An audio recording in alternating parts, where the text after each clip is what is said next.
there's ways to do it, and we would be happy to be someone to help you do that. In this book, Adoption Without Debt, her goal is to not have anybody go into debt.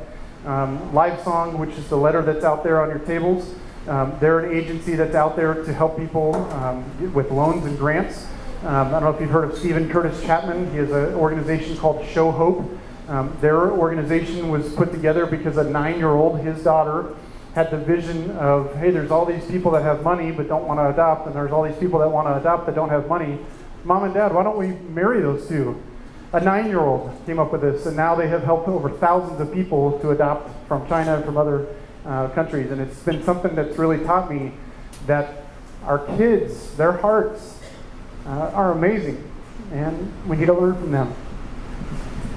This is cracking me up because in the video that Steve did, I was crying every second, and Dave was like so factual, and now he's crying and I'm factual.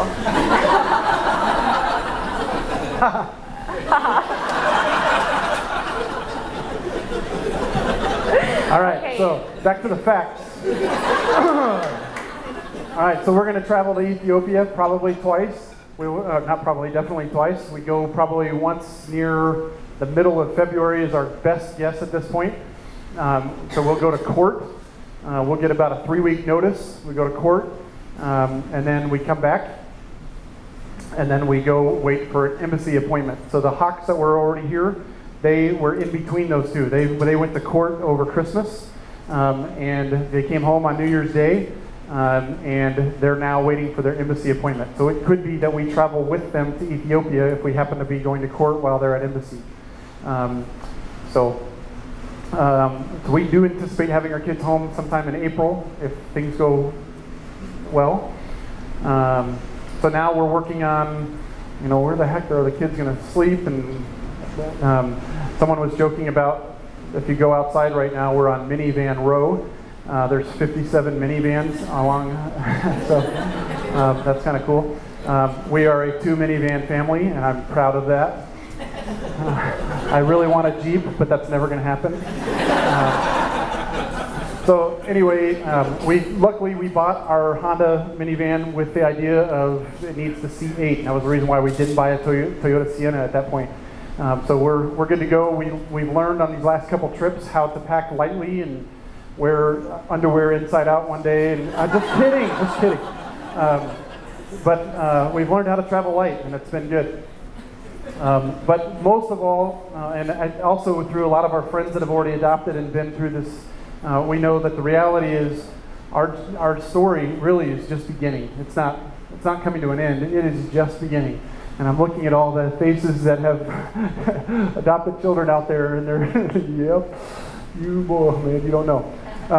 So while we've been doing this with our home group, we've infected maybe a lot of people in our community to say, hey, we care about the orphan and we want to be a part of this. Now we've also kind of realized, well, what do we do with these kids when they come back? And these are kids that come from hard places, and they've got tough backgrounds. So we've been reading books like The Connected Child and going to these conferences. Dr. Karen Purvis is an amazing woman. And I always think of Jenna with following Dr. Purvis into the bathroom because she wanted to get so much good feedback from her. It's hilarious. Anyway, those are things that have been near and dear to us as we've been realizing, okay, when they come back, we have a long way to go. And we really need your support at that point, too. And everyone that's in this room who's fostered and adopted children, and the Zuzanagas, who have adopted a little girl with Down syndrome from Russia. They just got back 8 weeks ago. Cutest little thing, Maria. We need to wrap around them now as much before, probably more now than we did 8 weeks ago. And so those are things for all of us that are out there. Okay, so after the airport, go back to that one. I think I muted that. Okay.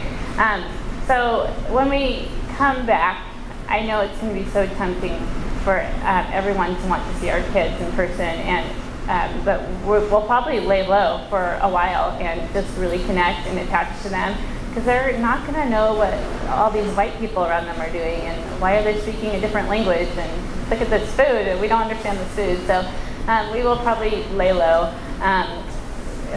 some of the support we need as a family. We would love people to read The Connected Child, only because these children will be in your homes, or they're going to be in your Sunday school class, or they're going to be in something with your children on soccer team or something. Or our community is starting to raise up more foster families, and knowing what they're going through and not being like, oh, well, that's a normal thing, you should just discipline them. That's not necessarily the right response when these children are from hard places and you can't necessarily parent them like you do your biological children. So yeah, that's one of the things. Please read The Connected Child with us. Take our older children. This is a copy of that book if you're ever interested. And we have a bunch of these. If you're, right? Not anymore. I give them all away. Amazon. But, you know, take our older children. That's a huge help, just getting your older children out when we're trying to hunker down and they're going wild. And then we just want people to understand that this next chapter, like Dave already said, will be the hardest, and it's really the true beginning of our journey. It's not really the end. Now these children are with us for the rest of our lives, and so there's going to be challenges and difficulties, and we just want people to know that and understand that and support us in that. So, and I didn't write it on here, but please pray for us. Take a picture home and just remember to pray for us, and especially for our children and from the places they're coming from. Yeah, and one of the things, just as far as things that people can do, and I talked about the little kids. My dad, who's sitting in a hospital bed right now, without a leg, he's one of our prayer warriors, and I think he's doing a lot for us just by being there and praying. And so I think it's cool. I don't know if you guys from our church would know Betty Solons. I get emails. I got an email from her today. She said she would be here, but she's old and she doesn't like to travel at night. But she was praying for us, and I told her that, yep, you're one of our prayer warriors. You're one of our angels, and we thank you for doing that. And so for those of you who know Betty, give her a hug and thank her for what she does, because she is such a huge prayer warrior, and she's got us on a little list, and she every day is praying. So, all right. So the next. So if you are, we talked about other ways to give. We have a corner over there underneath the TV over by Justin that is things that you could give to the care center. 3 days before we go, you've got lots of time. If there's things that you want that you see laying around the house that you saw on the list here tonight that you didn't bring, that's fine. We don't need them right now. Actually, we'd prefer that we don't have a million things sitting around. It's great that these things are here. We're happy with those. But 3 days before we go, we're going to pack up a whole bunch of suitcases. Remember I talked about that I'm going to bring back coffee? Well, those are the suitcases I'm going to bring over all the stuff in, and I'm coming back with coffee.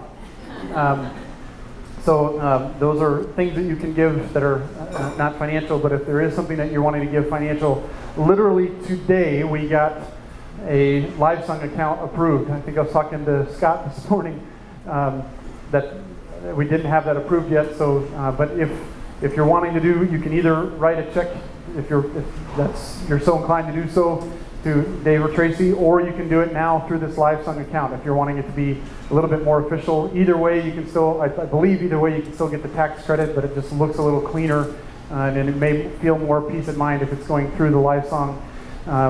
And there's instructions on your sheet on how to do that. Livesong, again, is an organization that's set up to help people adopt, and their goal is that they don't want it to be finances. That's the problem. Okay, we can move on.